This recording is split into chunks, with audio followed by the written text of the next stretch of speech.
Sekarang kalian duduklah dan mulailah membaca doa-doa yang aku pernah ajarkan kepada kalian. Lalu memohon kepada Gusti apa yang menjadi keinginan kalian 1 tahun ke depan. Suara Ki Suro kembali terdengar. Wuri bisa sedikit menyimpulkan bahwa Ki Suro ternyata mencampur adukan ajaran agama.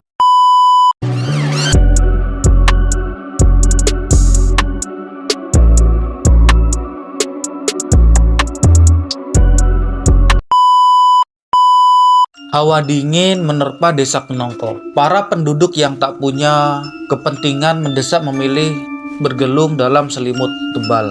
Topografi pegunungan Mentilung yang berada di dataran tinggi membuat desa-desa di sekitarnya mempunyai hawa yang dingin. Tak terkecuali desa Kenongko.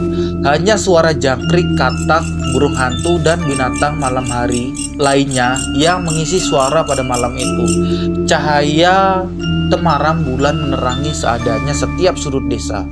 Suluh-suluh warga sudah banyak yang padam, artinya malam sudah sangat larut. Namun, enggak dengan Padepokan Girijoyo. Suasana ramai dan terang benderang memenuhi area Padepokan. Nampak laki-laki dan perempuan membaur jadi satu dalam sebuah ritual tahunan Padepokan. Setelah prosesi penyembelihan ayam cemani dan dilanjutkan dengan berdoa bersama, para pengikut Ki Suro dipersilakan menikmati acara hiburan berupa tarian tayub.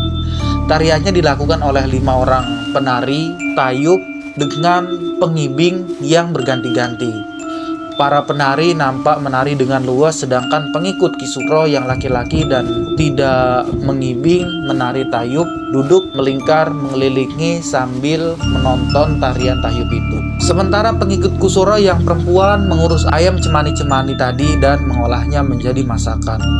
Dibantu para dayang perempuan Ki Suro yang enggak sedikit. Alunan musik terdengar dari para pemain gamelan yang mengiringi para penari tayub, membuat suasana semakin ramai dan meriah. Semua pada sibuk bersukacita, tak terkecuali para penjaga. Mereka kini ikut bergabung dalam pesta setelah menutup gerbang utama Padepokan. Setelah ayam-ayam cemani tadi datang, mereka semua makan bersama, kecuali para penari tayub dan pemain gamelan. Mereka tetap menghibur semua pengikut Ki Suro. Di atas pohon jati ada 2 orang manusia mengintai kegiatan para pengikut Padepokan. Keduanya adalah Wuri dan Saka. Sudah berjam-jam keduanya duduk di dahan pohon jati. Rasa kebas mulai menyerang tangan kanan Wuri yang digunakan untuk memegang dahan lain agar enggak jatuh. Mas Saka, ya acaranya biasanya sampai jam berapa?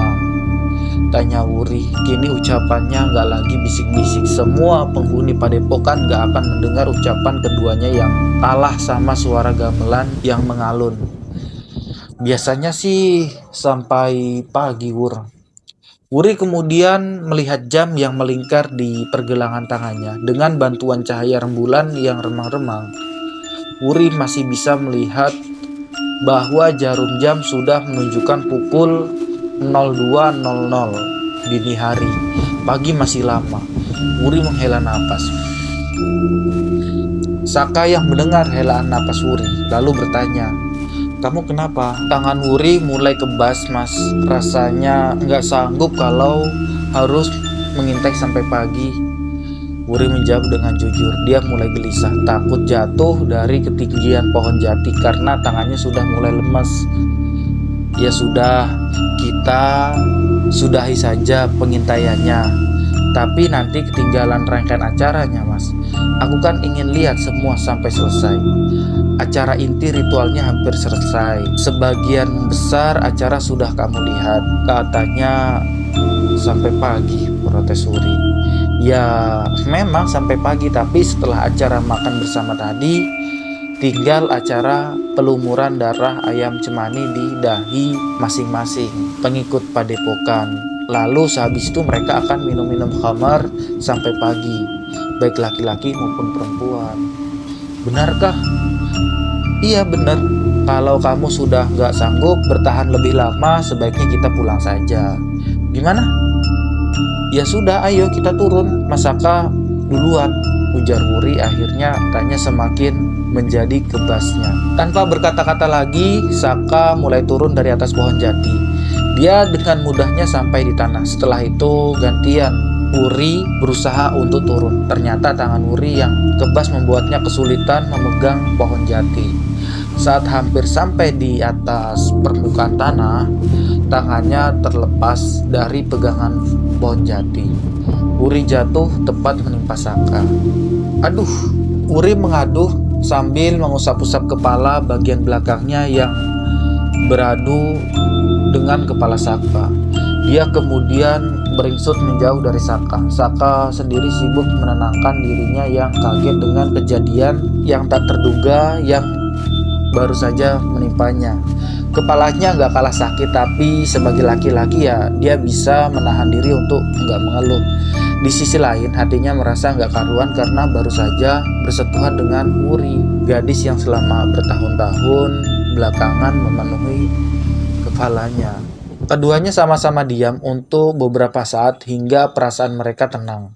Saka bangkit, tangannya terulur untuk menolong Wuri. Tetapi Wuri menolaknya dengan halus. "Maaf mas, saya bisa sendiri," ujar Wuri pelan-pelan, dan Saka bisa memakluminya.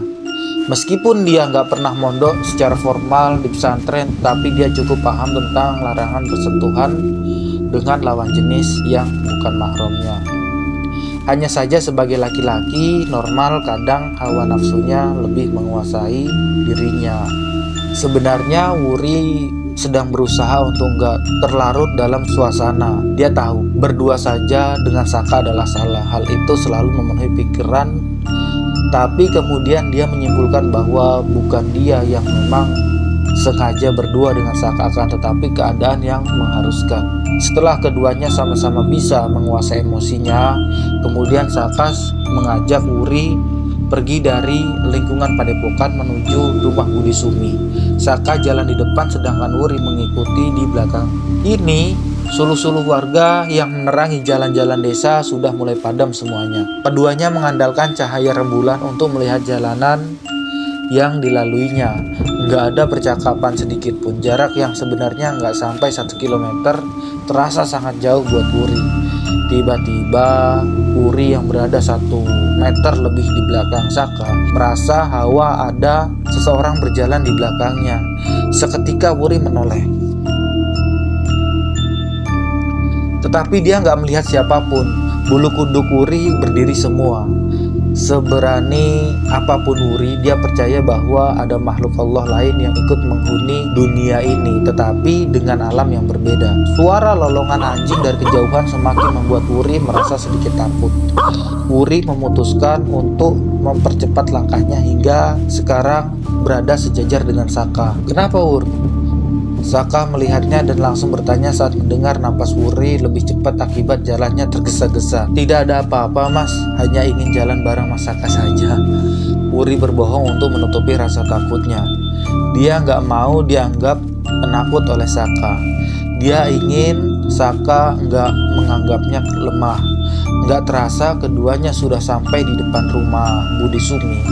Obor di halaman rumah Budi Sumi juga sudah padam, menyisakan gelap dengan sedikit cahaya dari rembulan. Saka mengantar hanya sampai pohon mangga. Selanjutnya Wuri berjalan sedikit dengan mengendap-endap agar budinya itu nggak terbangun. Dengan sangat pelannya dipegang gagang pintu rumah model joglo itu. Napas Wuri sampai tertahan saat menahan pintu agar nggak menderit saat dibuka, nggak bersuara. Saat Wuri sudah berhasil membuka pintu, tiba-tiba saja Budi Sumi muncul dari dalam dengan membawa lampu toplok di tangannya. "Wuri, dari mana saja kamu?" Dek. Jantung Wuri terasa terhenti berdetak. Dia ketahuan budinya pergi menyelinap dari rumah, pergi diam-diam. Lidahnya terasa keluh, nggak tahu harus menjawab apa. Haruskah dia jujur atau dia harus berbohong? "Dari mana kamu?"